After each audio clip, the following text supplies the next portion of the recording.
Good morning all of you. कैसे हो सब लोग? क्या क्या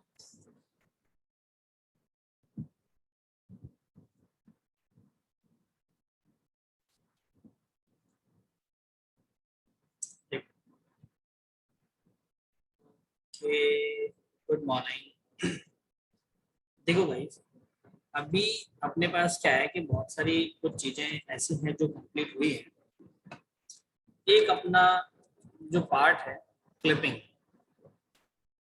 ये कल हम लोग शेयरिंग कर रहे थे, तो शेयरिंग में कुछ प्रॉब्लम ये थी कि उसका जो बेस है वो मूव कर रहा था। तो मैंने बोला था कि इसको एक बार मैं कंफर्म कर लूँ, फिर आपको नेक्स्ट क्लास में बताऊंगा। इसका बेस जो है वो फिक्स होना चाहिए, मूव नहीं करना चाहिए, लेकिन वो अपने मूव कर रहा था।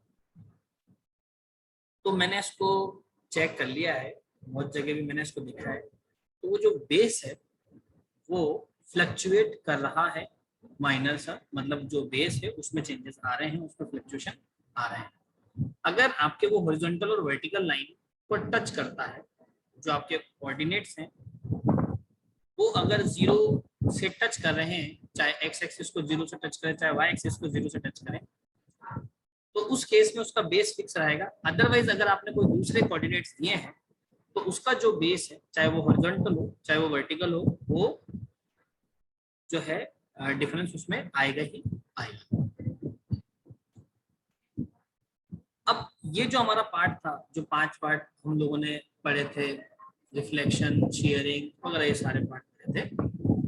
तो इसके बाद हम लोगों के पास जो पार्ट है वो है क्लिपिंग। क्लिपिंग एक बहुत इंपॉर्टेंट पार्ट है। और एक बार मैं फिर से इस टॉपिक को स्टार्ट करने से पहले आप लोगों को एक चीज क्लियर कर दूं कि जो क्लिपिंग है प्रैक्टिकली नहीं, थ्योरेटिकल हमारे सिलेबस में है, और हम इसको थ्योरेटिकल ही पढ़ेंगे। किसी भी स्टूडेंट को इसकी प्रैक्टिकल नॉलेज, प्रैक्टिकल इंफॉर्मेशन चाहिए, तो आप डायरेक्ट मुझसे कोऑर्डिनेट करें, कॉलेज आए, या फिर मुझसे कोई अपना फ्री टाइम लीजिए, और उसके बाद हम लोग एक नया जूम मीटिंग क्रिएट करेंगे और आप लोगों के जो डाउट्स हैं वो हम लोग सॉल्व करेंगे। ऐसा मैं बहुत बार ऑलरेडी कर भी चुका हूँ स्टूडेंट्स के लिए। तो आपको अगर लगता है कि हम लोगों को कुछ डीप कॉन्सेप्ट समझने, कुछ ऐसे टॉपिक्स हैं जो सर नहीं आप हमारे अकॉर्डिंग ही क्लियर करो, जैसा हम चाहते हैं हम लोग वैसा ही समझना चाहेंगे, या ऐसी कुछ प्रॉब्लम है, तो आप उसको शेयर करें। अपन अलग टाइम के लिए जो डाउट सेशन है वो अपन ऑर्गेनाइज करेंगे, और आपका जो वो डीपनेस वाला कॉन्सेप्ट है या जिस भी तरीके से आप समझना चाह रहे हैं, मैं उसको उसी तरीके से आपको एक्सप्लेन करूंगा, ताकि आपकी जो प्रॉब्लम है वो एक्चुअल में सॉर्ट आउट हो जाएगी और बाकी किसी पे उस चीज का इफेक्ट भी नहीं पड़ेगा। ठीक, चलिए बात करते हैं क्लिपिंग। क्लिपिंग क्या होती है? क्लिपिंग क्या होती है? आप इमेज को कट करते हैं, एक आगे एक इमेज आ गई, उसका ये पार्ट कट कर दिया, ये पार्ट कट कर दिया, बीच में से कोई पार्ट कट कर दिया। तो जो पार्ट कट किया है और उसके बाद जो इमेज बनी है, इसको बोलते हैं हम लोग क्लिपिंग ऑफ ऑब्जेक्ट या clipping of image.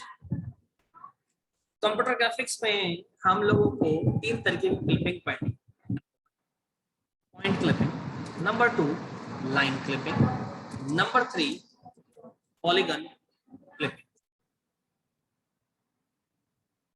Point clipping, line clipping, polygon clipping, 3 तरीके की क्लिपिंग हम लोगों ने।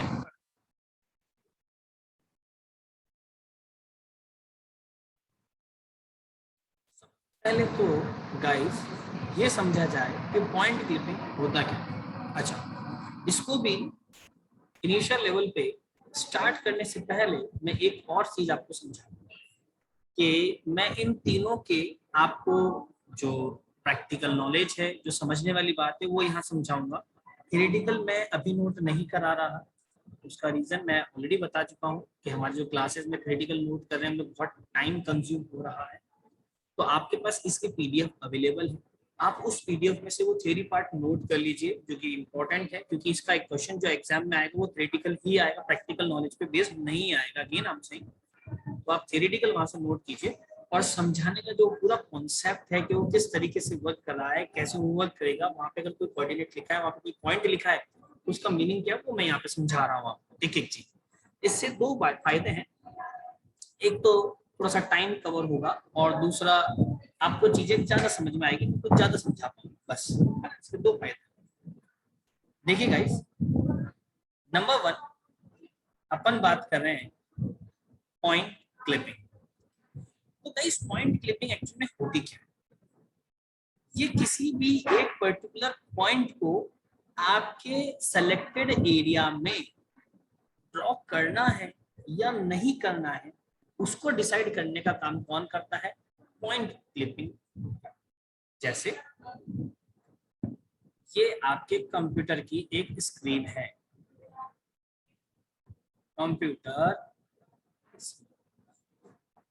कंप्यूटर की स्क्रीन पे किसी एक जगह पे आपकी इमेज आएगी, कोई ऑब्जेक्ट आएगा। तो मान के चलते हैं, अपन ऐसा अज्यूम कर लेते हैं कि वो जो पार्ट है वो ये है, यही वो पार्ट है जहाँ पे इमेज बन रही है, जहाँ पे इमेज बनी है वो इमेज होगी, ऐसा हमने माना। अब क्या होगा गाइस, इसके लिए दो बातें ध्यान रखनी है। पहला कि ये जो पॉइंट आया है ना, ये एक, ये दो, तीन और ये 4, we have 4 coordinates, 4 points, 4 vertices, which name is A, B, C and D. तो क्लिपिंग के लिए मुझे जो क्लिप्ड एरिया होता है वो पता होना चाहिए कि भाई कितने एरिया में इमेज रहनी चाहिए या ऑब्जेक्ट रहना चाहिए और कितने एरिया से ऑब्जेक्ट हट जाना चाहिए। मान लो इतनी बड़ी आपकी इमेज होगी, फॉर एग्जांपल इतनी बड़ी इमेज है, ये इमेज है। इस इमेज के अंदर आपने ए बी सी डी नाम का एक रेक्टेंगल बना दिया, एक एरिया बना दिया। मैंने क्या बोला कि ये जो एरिया आपने बनाया रेक्टेंगल वाला, सिर्फ इस एरिया में जो भी इमेज का पार्ट आएगा बस वही रहेगा, और बाकी इस एरिया के बाहर ये जो इमेज है इतनी इतनी, ये पूरी इमेज क्या हो जाए? डिलीट हो जाए। क्या हो जाए? डिलीट हो जाए।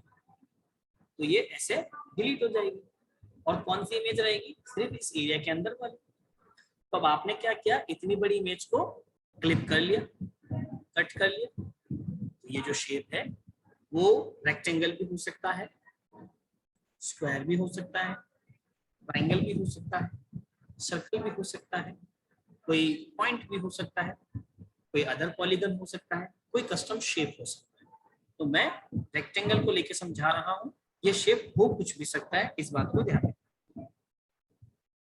बात नंबर 2, जैसा ये कस्टम शेप होगा, आपका जो प्रोग्राम लिखने का पैटर्न होगा वो भी उसी के अकॉर्डिंग।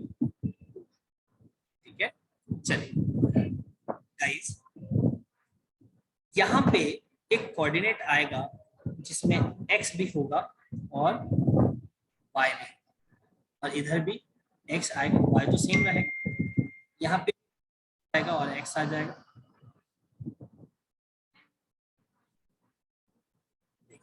ऐसा ही होगा कुछ।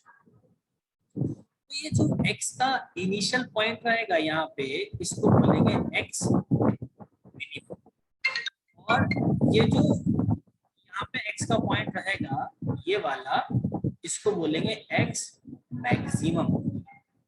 और यहाँ पे इसी कोऑर्डिनेट मतलब a पॉइंट पे जो y रहेगा इसको बोलेंगे y मिनिमम, और जो सबसे नीचे आ जाएगा यहाँ पे d पे, इसको बोलेंगे y मैक्सिमम। तो a के कोऑर्डिनेट क्या हो गए? y मिनिमम, और सॉरी x मिनिमम और y मिनिमम। b के कोऑर्डिनेट क्या हो गए? x मैक्सिमम और y मिनिमम। e का कोऑर्डिनेट क्या हो गया? x minimum y maximum.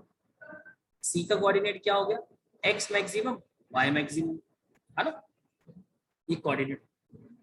अब देखो y नीचे मिनिमम नहीं होगा, अच्छा ऊपर से y 0 1 2 3 इस तरीके से आता है, तो नीचे तो y बढ़ता ही है ना, इंक्रीज होता है, तो वो तो y मैक्सिमम हो जाएगा, मिनिमम नहीं होगा। आगे समझो, पहला मैं पढ़ रहा हूँ पॉइंट क्लिपिंग। तो आपका जो कंप्यूटर है या जो आपकी एल्गोरिथम है वो क्या करेगी, उस पूरी इमेज पे जितने भी पिक्सल्स होंगे हर पिक्सल को एक एक पॉइंट मान लेगी, हर पिक्सल पे कंडीशन चेक करेगी, कंडीशन अगर ट्रू है तो वो पिक्सल ड्रॉ होगा, कंडीशन अगर फॉल्स है वो पिक्सल ड्रॉ नहीं होगा। इसी तरीके से वो इमेज क्लिप हो जाएगी। तो मान लो आपकी इमेज ये इतनी बड़ी है, मान लो ये इमेज है, फॉर एग्जांपल ये इमेज है, इस इमेज पे क्लिपिंग अप्लाई कर, तो आपकी कंप्यूटर के स्क्रीन ने क्या किया, ये पिक्सल उठाया, फिर ये उठाएगी, फिर ये उठाएगी, फिर ये उठाएगी, इस तरीके से एक एक पिक्सल को उठा के, और जो अभी मैं कंडीशन बता रहा हूँ उस कंडीशन में चेक करती चली जाएगी। अगर वो कंडीशन को सेटिस्फाइड करता है तो उसको ड्रॉ करना है, नहीं करता है तो डिस्कार्ड कर देना है।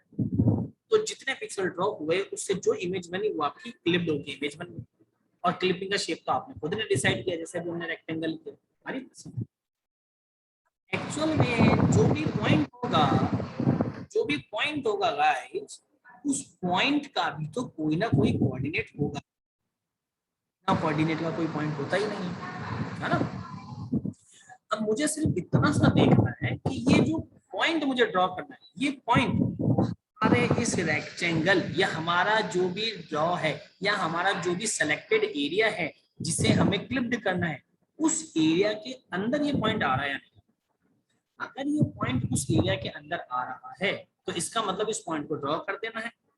और जो अगर ये पॉइंट इस एरिया के आसपास रहा, मतलब बाहर रहा, तो इस पॉइंट को ड्रॉ नहीं करना है बस। और ये एल्गोरिथम चलती चली जाएगी, लूप चलता चला जाएगा तब तक जब तक वो आपकी जो मेन इमेज है उसके शुरू से लेकर एंड तक के सारे पिक्सल्स में ये कंडीशन चेक नहीं हो जाती है। हर एक पिक्सल के लिए कंडीशन चेक होती चली जाएगी। जो पिक्सल्स इस आपके शेप में आएगा वो ड्रॉ हो जाएगा, जो इस शेप में नहीं आएगा वो ड्रॉ नहीं होगा। तो ड्रॉ होते ही वो इमेज जैसी भी आपकी मिली है वो आपकी क्लिप्ड इमेज कहलाएगी। कंडीशन क्या होगी, इस कंडीशन को जो आप लगाते हैं इसको बोलते हैं पिसूडो कोड। क्या बोलते हैं, इसको बोलते हैं पिसूडो कोड। पिसूडो कोड क्या होगा, कंडीशन होगी। कंडीशन क्या बोला कि भैया जो x है वो बड़ा और बराबर होना चाहिए x मिनिमम के, और छोटा और बराबर हो सकता है x मैक्सिमम। मतलब x की वैल्यू मिनिमम से लेकर मैक्सिमम के बीच में ही होनी चाहिए, ना मिनिमम से पहले ना मैक्सिमम के बाद। तो ये x की वैल्यू जो है इस पूरे पार्ट में ही होनी चाहिए, इसके अलावा कहीं नहीं होनी चाहिए। और जो y है बच्चों, वो y क्या होना चाहिए, y मिनिमम से बड़ा यानी ग्रेटर देन और इक्वल होना चाहिए, और लेस देन और इक्वल होना चाहिए y मैक्सिमम। मतलब y मिनिमम से लेकर y मैक्सिमम के बीच में ही होना चाहिए। और x भी सेट हो गया, y भी सेट हो गया, तो ये एक एरिया सेट हो गया कि जो भी पॉइंट हो, जो भी कोऑर्डिनेट हो, इस पर्टिकुलर एरिया में, इस एरिया के इधर उधर गया तो मामला बिगड़ गया, इस एरिया के अंदर आ ड्रॉ कर दो, बात हो गई। ये x और y की कंडीशन है। बैकग्राउंड नॉइज तो यार क्लास चल रही है क्या कर सकते हैं। मैं कुछ ऐसा कर सकता हूँ कि अपने फोन से भी कनेक्ट हो जाऊं और एयरपोर्ट से लगा लूं। डी बेटा देखो, डी और सी के नीचे है ना, मतलब ये डी और सी इसके नीचे वाले पॉइंट, ये ए और डी इसके इधर वाले पॉइंट, बी और सी इसके इधर वाले पॉइंट, ए और बी इसके ऊपर वाले पॉइंट, ये पॉइंट नहीं आएंगे। इसके अंदर कोई भी पिक्सल होगा तो वो ड्रॉ हो जाएगा, बाकी कोई ड्रॉ नहीं होगा। तो इसके अंदर जितनी भी इमेज जैसी भी बनेगी वो इमेज आपका आंसर होगी, वो क्लिप्ड होगी। ठीक है। अब ये जो है ये ऑब्जेक्ट कहीं भी घूम सकता है, कंडीशन सेम रहेगी, है ना। तो पिसूडो कोड क्या होता है, पिसूडो कोड बोलते हैं कि भैया नाउ इफ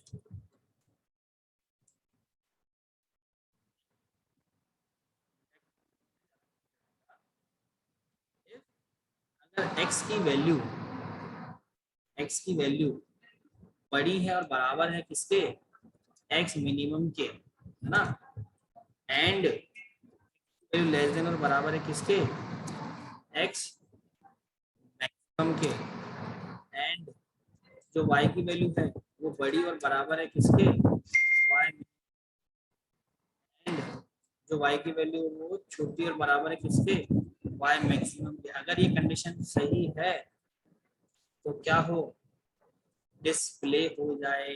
क्या डिस्प्ले हो जाए, x, y जो ये कंडीशन सेटिस्फाइड नहीं करता हो, क्या करना है भैया? कुछ नहीं करना है, उस पॉइंट को डिस्कार्ड कर दिया जाए। एक्स कॉमा वाई को, इस कोड को बोलेंगे इस कोड को। तो ये जो पूरा एक इमेज को कट करने का तरीका है, इसे बोलते हैं वन पॉइंट। एक एक पिक्सल को पकड़ो इमेज में से और चेक करो वो पर्टिकुलर कंडीशन को सेटिस्फाइड कर रहा है क्या। अगर हाँ वो कर रहा है तो बहुत अच्छी बात लगी है, तो उसको ड्रॉ कर दो। और आपने बोला नहीं नहीं सर ये पॉइंट इसको सेटिस्फाइड नहीं कर रहा, मत ड्रॉ करो, अपने कौन से कमी बढ़ रही। समझ में आई बात? तो बताओ, ये जो पॉइंट क्लिपिंग मैंने समझाई है, इस पॉइंट क्लिपिंग में किसी भी व्यक्ति विशेष को कोई समस्या है क्या? यस मिस्टर कामरान, करो अनम्यूट करो। Good morning sir. Morning Kamran. Sir वो थोड़ी बैकग्राउंड में आपके नॉइज आ रही थी, मेरा भी कनेक्शन बार बार वो अनस्टेबल हो रहा था, तो एक बार हल्का सा रिपीट कर दो। एक क्लिपिंग मार्क्स एग्जैक्ट क्या है, सिर्फ एक मतलब एक लाइन में अगर आप बताना चाहो तो वो बता दो। जो क्लिपिंग मार्क्स आपने समझाया ना, वो मतलब आप एक लाइन में समझाना चाहो तो वो क्या एग्जैक्टली, बस वो क्लिपिंग मार्क्स क्या है? जैसे समझो कि ऐसे समझ लो कि आपके कंप्यूटर की स्क्रीन है, इस कंप्यूटर की स्क्रीन में ये एक इमेज है इतनी सी। अब आप इस इमेज को कट करना चाहते हो, है ना, क्रॉप करना चाहते हो, तो मैंने बोला इस इमेज के अंदर भी एक छोटा सा पार्ट है, यही पार्ट रहना चाहिए, बाकी पूरी इमेज डिलीट हो जाए। तो मैंने क्या किया, उस पर्टिकुलर पार्ट पर सेलेक्ट कर लिया और मैंने जैसे एंटर मारा वो पार्ट रह गया, बाकी सब डिलीट हो गया। तो अब ये जो सिलेक्शन के बाद जो डिलीट हुआ है वो डिलीट हुआ कैसे, इसको कैसे पता कि मैंने क्या सेलेक्ट किया? तो ये जो सेलेक्ट जैसे ही करोगे तो सिलेक्शन शेप का मिनिमम से लेकर मैक्सिमम तक का कोऑर्डिनेट ये पकड़ लेंगे कि यहाँ से शुरू खत्म करना है, यहाँ से शुरू करना है या खत्म करना है। तो वो एक एरिया इसने बना लिया। अभी आपकी इमेज का एक एक पिक्सल उठाता जाएगा। मान लो आपकी इमेज में 10,000 पिक्सल है, तो ये 10,000 बार लूप चला देगा। एक पिक्सल को उठाएगा और चेक करेगा वो पिक्सल आपने जो एरिया सेट किया ना मिनिमम से मैक्सिमम, वो पिक्सल उस एरिया के बीच में कहीं आ रहा है, मतलब उस एरिया के अंदर आ रहा है। अगर वो पिक्सल उस एरिया के अंदर आ रहा है तो ये उसको ड्रॉ कर देगा, और उस एरिया के अंदर नहीं आ रहा है तो ये उसको ड्रॉ नहीं करेगा। तो इस तरीके से लूप चलता चला जाएगा जब तक आपकी मेन इमेज में पिक्सल जितने उतने सारे के अकॉर्डिंग लूप चल जाएगा। जैसे लूप खत्म होगा तो जो पिक्सल ड्रॉ हो गए वो आपके उस एरिया के अंदर आ रहे होंगे, तो वो आपकी इमेज क्या हो गई, मेन इमेज क्या हो गई, क्रॉप हो गई, कट हो गई। That is your clipping. अभी क्लियर है? ओके सर, क्लियर है थोड़ा। तो बाकी सर, हाँ बताओ।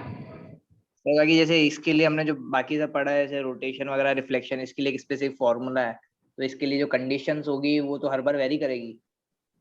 हाँ बस ऐसा कह सकते हो, वो क्या करेंगे, वेरी करेंगे अलग अलग।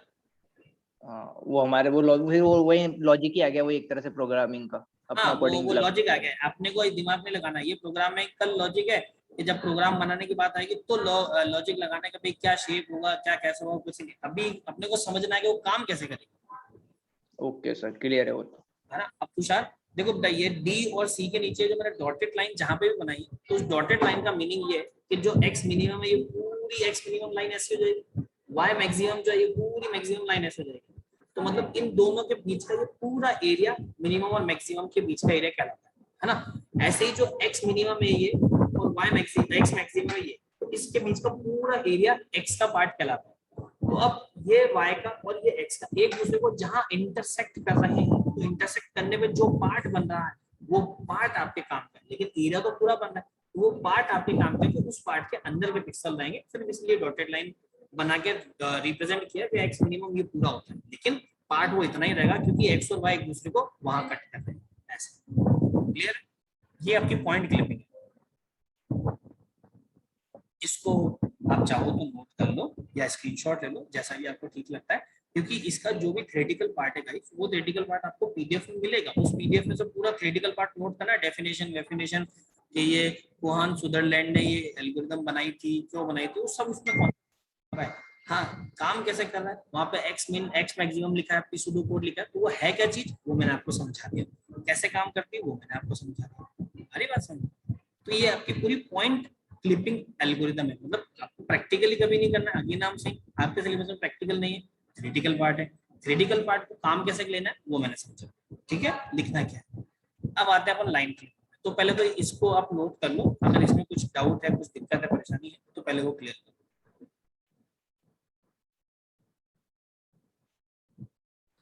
इसमें नहीं है डाउट, चले आगे चले।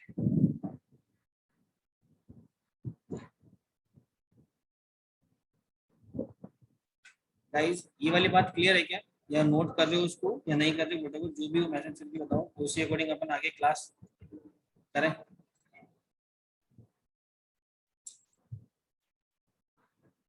हाँ ठीक है, कर लो नोट कर लो।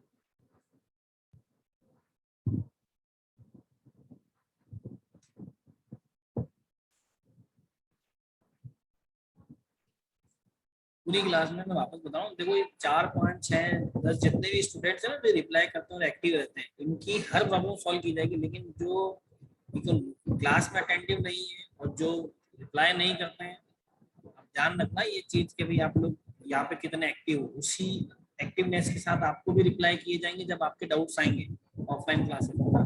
इस बात को आप नोट करिएगा बच्चों ना। Guys okay, that's it.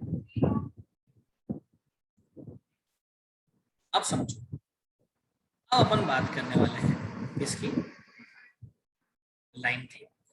Line clipping again it's the most important part. Line clipping is the most important part. बहुत इजी भी है तो थोड़ी टफ भी है समझने के लिए, तो बहुत केयरफुली समझिएगा। लाइन क्लिपिंग बहुत इजी है लेकिन बहुत थोड़ा सा टफ भी है। क्लिपिंग एक्चुअल में करती क्या है, ये आपकी कंप्यूटर की स्क्रीन। मेरी बात को समझना ध्यान से ना, मैं आपको कॉन्सेप्ट समझा रहा हूँ और इस कॉन्सेप्ट के थ्रू आपका लाइन क्लिपिंग एल्गोरिथम क्लियर हो जाएगा। क्योंकि आपको क्वेश्चन करने को नहीं आएगा, मैं वापस बता रहा हूँ, ऐसा नहीं आएगा कि ये 2 पिक्सल दे दिए, बताओ लाइन क्लिपिंग की हेल्प से ये लाइन ड्रॉ होगी नहीं होगी, ऐसा क्वेश्चन नहीं आएगा। ये आएगा describe the line clipping algorithm, तो आपको वो फिर एल्गोरिथम एक्सप्लेन करेगा। तो बच्चों लाइन क्लिपिंग एल्गोरिथम एक्चुअल में करती क्या है, आपकी पूरी स्क्रीन इक्वल पार्ट्स में डिवाइड करती है। कितने इक्वल पार्ट्स में डिवाइड करती है? 9 इक्वल पार्ट्स में डिवाइड कर देती है। आपकी कंप्यूटर की जितनी भी बड़ी स्क्रीन है, चाहे छोटी है, चाहे बड़ी है, चाहे बहुत बड़ी है, चाहे प्रोजेक्ट है, वो उसको उसके अकॉर्डिंग 9 इक्वल पार्ट्स में डिवाइड करते हैं।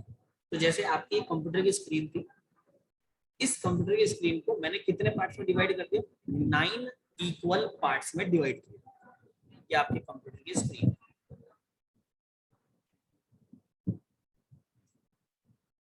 इस कंप्यूटर की स्क्रीन को 9 इक्वल पार्ट्स में डिवाइड। अब 9 इक्वल पार्ट्स जो होते हैं उनमें हर एक पार्ट का एक यूनिक कोड होता है। वो यूनिक कोड आता है टॉप, बॉटम, राइट और left. T for top, B for bottom, R for right and L for left। हर एक को रिप्रेजेंट करने के लिए 0 और 1 होता है। हर एक को रिप्रेजेंट करने के लिए 0 और 1 होता है। तो ये जो कोडिंग लैंग्वेज होती है इसकी, जिससे कोड बनते हैं, इस कोडिंग लैंग्वेज को बोलते हैं TBRL कोड। TBRL code. तो एग्जाम में हाफ मार्क का क्वेश्चन कभी आता है और पूछे कि what do you mean by code, what do you mean by TBRL code, तो आपको क्या लिखना है कि TBRL code mean is nothing but will represent the screen pattern code in the form of 0 1, where TBRL mean top, bottom, right. That's it. Is it clear? इस बात में किसी को कोई डाउट है? किसी भी स्टूडेंट को कोई समस्या? हर एक ब्लॉक में एक TBRL कोड होगा। हर एक ब्लॉक में 0 और 1 इंडिकेट क्या करता है, वो भी अभी जब मैं यहाँ पे कोड लिखवा रहा हूँ वो आपको समझ में आ जाएगा। हर एक ब्लॉक का एक यूनिक कोड होगा, तो 9 ब्लॉक के 9 यूनिक कोड होंगे जो इससे बनेंगे TBRL। जैसे मैं फर्स्ट ब्लॉक का बना के बताऊँ, फर्स्ट ब्लॉक का TBRL, क्या ये ब्लॉक टॉप पर है? यस। तो TBRL का T की वैल्यू क्या हो गई 1। फिर TBRL में सेकंड वैल्यू क्या आती है B का मतलब बॉटम। क्या ये ब्लॉक बॉटम पे है? नहीं, 0। TBRL में थर्ड वैल्यू क्या है R का मतलब है राइट, तो क्या ये ब्लॉक राइट हैंड साइड में है? नहीं। फिर नेक्स्ट वैल्यू आती है L का मतलब लेफ्ट, तो क्या ये ब्लॉक स्क्रीन के लेफ्ट साइड में है? यस। तो इस पर्टिकुलर ब्लॉक का यूनिक कोड हो गया 1001। ये 1 और 0 काम है। ऐसे ही सेकंड ब्लॉक पे आ जाओ। क्या ये ब्लॉक टॉप पर है? यस। क्या ये बॉटम पे है? नहीं। क्या ये नहीं। क्या ये लेफ्ट में है? नहीं, ये सेंटर में। तो इसका यूनिक जो कोड हो गया इस पर्टिकुलर ब्लॉक का 1000। नेक्स्ट, क्या ये टॉप में है? यस। क्या ये बॉटम में है? नो। क्या ये राइट में है? यस। क्या ये लेफ्ट में है? नो। TBRL कोड हो गया 1010। इसको देखते हैं। क्या ये टॉप में है? नो। क्या ये बॉटम में है? नो। क्या ये राइट में है? नो। क्या ये लेफ्ट में है? यस। TBRL कोड हो गया 0001। क्या ये टॉप में है? नो। क्या ये बॉटम में है? नो। क्या ये राइट में है? नो। क्या ये लेफ्ट में है? नो। TBRL कोड हो गया 0000। नेक्स्ट, टॉप में है? नो। बॉटम में है? नो। राइट में है? यस। लेफ्ट में है? No. So the unique TBRL code of this block is nothing but 0010। Is it clear? Next, इस ब्लॉक के लिए क्या ये टॉप में है? नो। क्या ये बॉटम में है? यस। क्या ये राइट में है? नो। क्या ये लेफ्ट में है? Yes. So the unique code is 0101। क्या ये टॉप में है? नहीं। क्या ये बॉटम में है? यस। क्या ये लेफ्ट है? राइट है? नहीं। क्या ये लेफ्ट है? नहीं।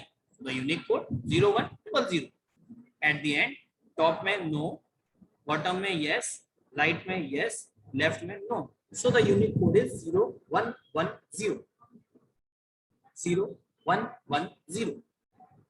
So this is the 9 unique codes or 9 parts with the unique code of your computer screen.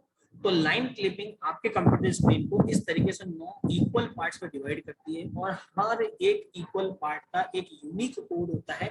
उस यूनिक कोड को TBRL कोड बोलते हैं। TBRL कोड की वैल्यू 0 से 1 होती है, जिनका सीक्वेंस कभी चेंज नहीं होगा।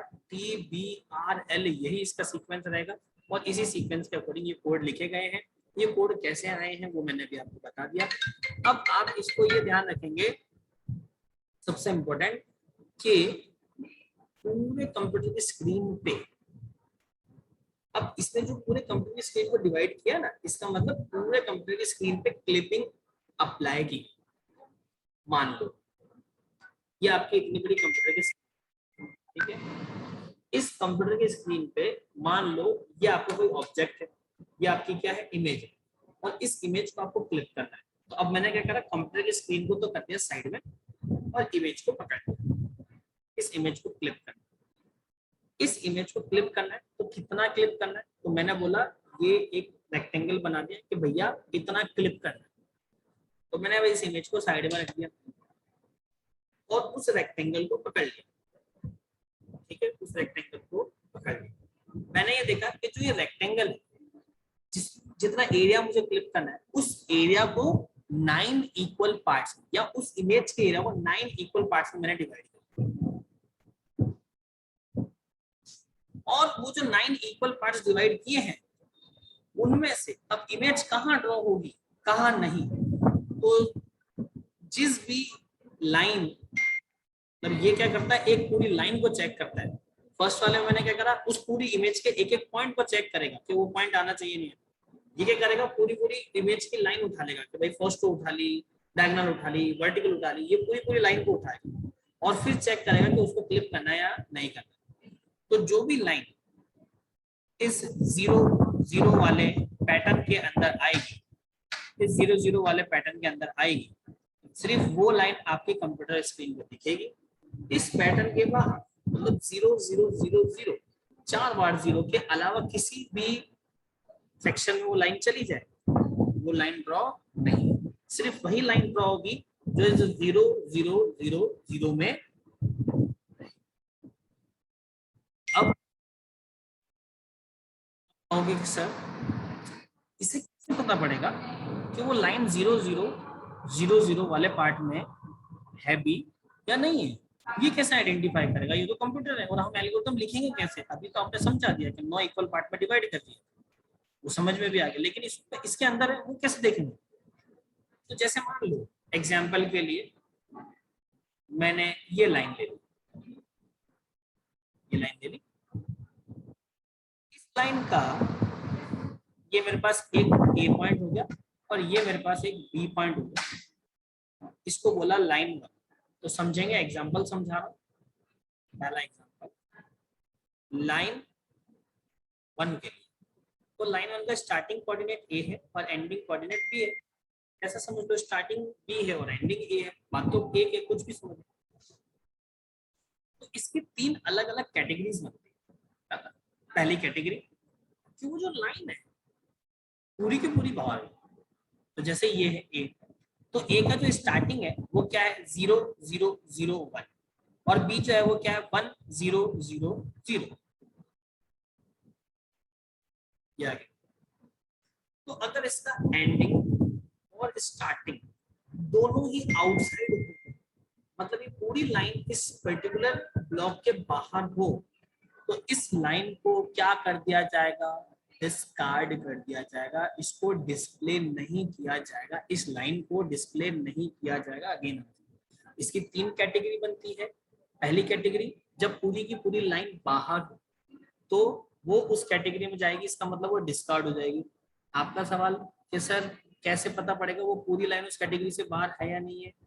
मैंने बोला कि दोनों के पॉइंट्स स्टार्टिंग और एंडिंग के जो TBRL कोड है वो चेक कर लो, वो 0 0 0 0 नहीं है तो वो बाहर हो जाएगी। आप बोलोगे इस लाइन को थोड़ा नीचे ले आओ तो इससे कट करते हुए भी तो जाएगी। इसलिए मैं बोल रहा हूँ 3 कैटेगरी है। पहली कैटेगरी जब वो लाइन पूरी बाहर है। फिर आपको क्वेश्चन आएगा हमको कैसे पता पड़ेगा? तो मैं फिर बता रहा हूँ, ये प्रैक्टिकल नॉलेज है। जब प्रैक्टिकल करते हैं तो इसके अकॉर्डिंग ही हम लोग प्रोग्राम बनाते हैं, बिटवाइज एंड ऑपरेटर लगे। तो पहली कैटेगरी जब वो लाइन बिल्कुल बाहर हो तो उसे डिस्कार्ड कर दिया जाएगा, उसको डिस्प्ले नहीं करेंगे। सेकंड कैटेगरी एग्जांपल नंबर 2, जब पूरी की पूरी लाइन इसके अंदर हो, इसको बोलेंगे लाइन 2। तो ये लाइन की कोऑर्डिनेट होगा C और D। तो लाइन 2 को समझते हैं C और D। जब स्टार्टिंग पॉइंट और एंडिंग पॉइंट दोनों ही पॉइंट 0 0 0 0 हो जाए, मतलब शुरू भी वो 0 0 0 से हो और खत्म भी वो 0 0 0 पे, तो उस लाइन को डिस्प्ले किया जाता है, डिस्कार्ड नहीं करते। इसे बोलते हैं कैटेगरी नंबर 2। टोटल 3 कैटेगरी होती है। पहली कैटेगरी जो वो पूरी की पूरी लाइन उस पर्टिकुलर ब्लॉक के बाहर रहे तो उसको डिस्कार्ड कर देंगे। कैटेगरी नंबर 2 जब वो पूरी की पूरी लाइन उस पर्टिकुलर ब्लॉक के अंदर रहे, जहां से वो शुरू हुआ वहीं पे वो खत्म हो, उसको बोलेंगे कैटेगरी नंबर 2। उस लाइन को अपन डिस्प्ले कर देंगे।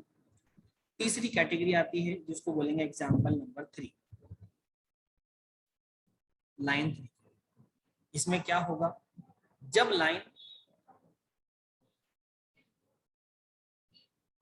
बाहर से शुरू हो और इसके अंदर ऐड हो जाए, या फिर इसके अंदर से स्टार्ट हो इसके बाहर एंड हो जाए, ऐसा कुछ, इसको बोलेंगे E, इसको बोलेंगे F। ये हो जाएगी लाइन 3। तो जब लाइन का स्टार्टिंग पॉइंट बाहर हो और एंडिंग अंदर हो, या स्टार्टिंग अंदर हो और एंडिंग बाहर हो, मतलब आधी लाइन अंदर हो आधी लाइन बाहर हो, तो E इनके जो कोड है TBRL कोड उसको लिख देंगे और इन पे बिटवाइज एंड, मैं वापस बता रहा हूँ, जिसपे भी आपको लगता है कि वो आधी लाइन अंदर है कुछ पार्ट बाहर है या पूरी बाहर है तो कैसे चेक करेंगे? तो यहाँ पे ऑपरेटर यूज होता है लाइन क्लिपिंग में, bit wise and. Again I am saying bit wise and operator काम में लेते हैं। तो ये लाइन जो है जिसका एक पॉइंट अंदर है एक पॉइंट बाहर है, तो हम लोग क्या करेंगे? इसका वो पॉइंट फाइंड करेंगे, इसका वो पॉइंट फाइंड करेंगे जो इस ब्लॉक को कट कर रहा है, उस पॉइंट को फाइंड करेंगे और उस पॉइंट के अंदर वाली लाइन जो रहेगी, मतलब ये वाला पार्ट वो अंदर रखेंगे और बाकी ये वाला पूरा पार्ट जो है वो क्या हो जाएगा? आउटर हो जाएगा, बाहर हो जाएगा, उसको डिस्कार्ड कर देंगे। तो इसका मतलब इस तीसरे टाइप में डिस्प्ले नाम का जो फंक्शन है वो भी चलेगा, और डिस्कार्ड नाम का जो फंक्शन है वो भी चलेगा। ये कौन सा कैटेगरी में आ जाती है? ये कैटेगरी नंबर 3 में आती है, जिसमें कि चेक करने के बाद ऑपरेशंस परफॉर्म होंगे, बिटवाइज एंड चेक किया जाएगा, नए कोऑर्डिनेट निकाले जाएंगे और आधी लाइन को रखा जाएगा, आधी लाइन को हटा दिया।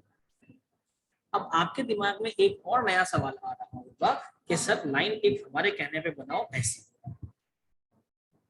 जो शुरू भी बाहर से हो और खत्म भी बाहर से हो, लेकिन इसको कट करती भी जाए, इसको बोलेंगे लाइन नंबर 4,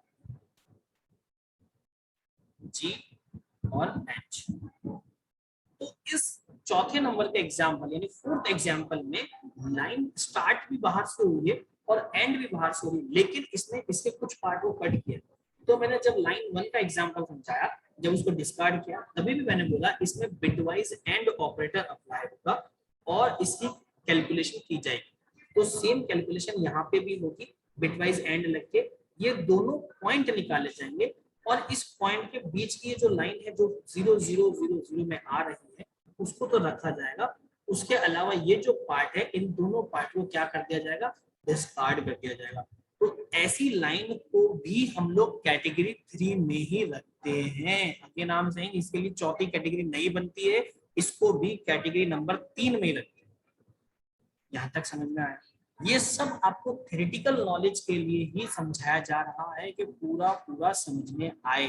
प्रैक्टिकल जब करते हैं तो इनके प्रोग्राम्स बहुत टिपिकल बनते हैं। समझाने के लिए आपको पहले थ्योरेटिकल नॉलेज दी जा रही है, प्रोग्रामेटिकल में आते हैं तो इसमें और भी बहुत सारे चेंजेस होते हैं, बहुत सारे कैलकुलेशंस होते हैं, तब जाके क्लिपिंग अप्लाई की जाती है। लेकिन थ्योरेटिकल वर्क कैसे होता है, कैसे वो प्रोग्राम वर्क कर रहा है, वो आपको पूरा समझाया।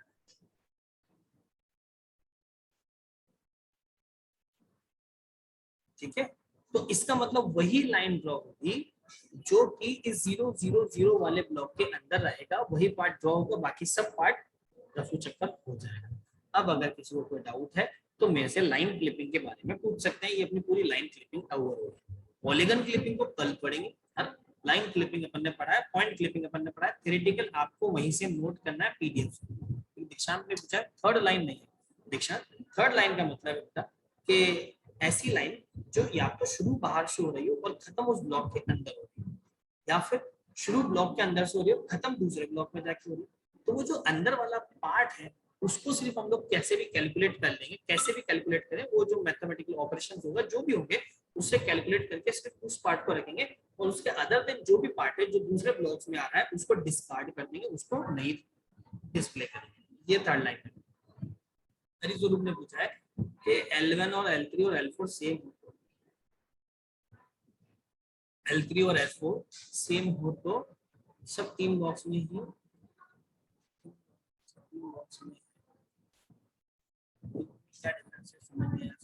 देखो ऐसे मत समझो कि वो 3 बॉक्स में, ऐसे समझो कि पहला पार्ट ये है कि वो शुरुआत, उस लाइन की शुरुआत भी बाहर से हो रही है और खत्म भी बाहर हो रही है, वो 0 0 वाले ब्लॉक में नहीं आ रही। अब चाहे वो शुरुआत इधर नीचे 0 1 0 1 से होके और कहा जाए किसी और चले पे चला जाए, तो उसमें 3 ब्लॉक कवर हो चाहे 4 ब्लॉक कवर हो, उससे अपने कोई टेंशन नहीं। ब्लॉक कितने कवर करिए अपन उसको काउंट नहीं करें, अपन कैटेगरी ये देखने के शुरू कहाँ से किया खत्म कहाँ पे किया, बस अपन उसको पकड़ना है इसको। ठीक है, L1 ऐसे ही L3 में कि शुरू उसने बाहर से किया और एंड अंदर किया। पहली लाइन में क्या था कि शुरू भी बाहर से किया और एंड भी बाहर किया। दूसरी कैटेगरी क्या है कि शुरू अंदर से किया और एंड भी अंदर किया। तीसरी कैटेगरी क्या है, शुरू बाहर से किया और एंड अंदर किया। चौथी कैटेगरी क्या है कि शुरू भी बाहर से किया एंड भी बाहर किया, लेकिन कुछ पार्ट बीच में होता। फोटोशॉप जो बना है ना, आप उसको अज्यूम नहीं कर सकते कि जो जो सॉफ्टवेयर्स बनते हैं ये कितने लेवल पे बना करते हैं और कितने इनमें मेहनत लगती है। हर एक चीज आप सोचो, हम लोग ब्लर कर रहे हैं स्क्रीन के पिंपल्स को, हम लोग फटाफट टूल लेके यूज करें, लेकिन अगर उसके पीछे की हम लोग प्रोसेसिंग समझने लगे ना तो हमारा दिमाग खराब हो जाए। बिल्कुल हरी स्वरूप 0 0 0 0 से देख रहे हैं अंदर है बाहर, क्योंकि इस पर्टिकुलर ब्लॉक इस 0 0 के अंदर जो रहेगा इसके अंदर ही सब चीज ड्रॉ होगी, इसके बाहर वाले सबको हटा देंगे, इसके अंदर जो है उसे ही रखेंगे, बाकी सब हट जाएगा। ठीक है, ये आपके लाइन क्लिप। और भी किसी स्टूडेंट को कुछ पूछना है?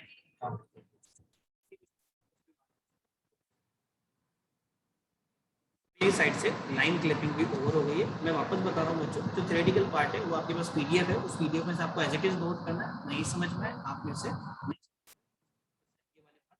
यही जो मैंने यहाँ पूरा समझा है एज इट इज आपके वहाँ पीडीएफ में थ्योरेटिकल पार्ट में लिखा हुआ है हर चीज। तो पॉइंट और लाइन क्लिपिंग दोनों ओवर हो गई है। नेक्स्ट क्लास में मैं पॉलीगन क्लिपिंग पढ़ाऊंगा। लाइन क्लिपिंग आपने पढ़नी है, समझनी है पॉइंट क्लिपिंग के साथ में, और अपनी कॉपी में नोट कर लेनी है। Is it clear?